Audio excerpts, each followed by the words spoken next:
Boom! What's up, everyone? Marc Lobliner, TigerFitness.com.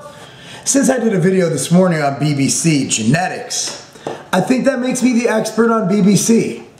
I don't know if that's a good thing or a bad thing, but I'll take whatever expert I can get.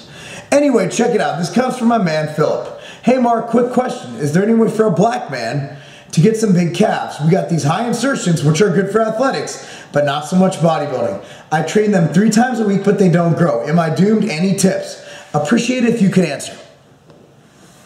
Now, we all have genetic deficiencies and insertions and things that might not be great. My biceps, for example, maybe the peak's not as advantageous as it could be if I had a better peak insertion.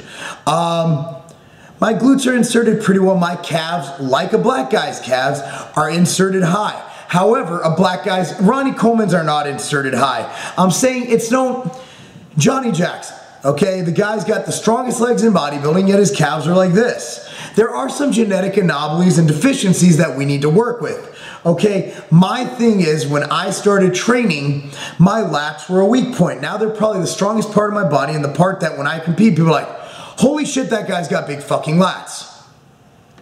I worked on them and they grew. My shoulders were also a weak point when I started, but right now, basically my arms compared to my chest and back are my weak point, as well as my calves and maybe my traps.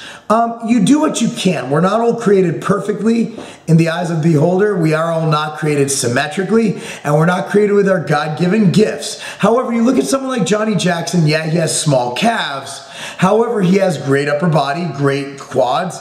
It's one of those things where you just have to kind of take into consideration that none of us are perfect. They say that Phil Heath has narrow clavicles.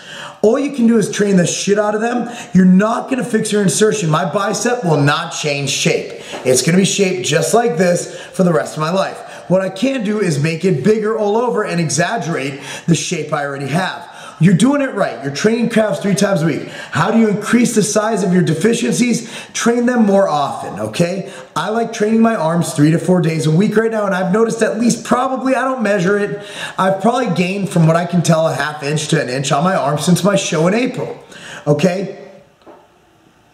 Other people might, might gain some on their calves. I mean, my calves are the same thing. They're actually decently respectable now, but that was weeks and years and years and years and weeks and years of work. So while you do have them BBC genetics for the calves, which is the one thing you don't want on your lower body. See, I always make a joke that God blessed me. God blessed me with being black below the waist, meaning that I have no calves, but somehow he missed out on the penis. It's a joke, guys. Don't get mad. But you know what? You just do what you can with what God gave you. Train the shit out of it and hope to God it grows. And do it correctly. Do your high frequency, high intensity, and make it happen. Thanks for your email, Philip. I really appreciate it. Thanks for watching this channel. I appreciate all you guys viewing it. Be sure to subscribe and like it and all that good stuff. I'm Marc Lobliner, TigerFitness.com.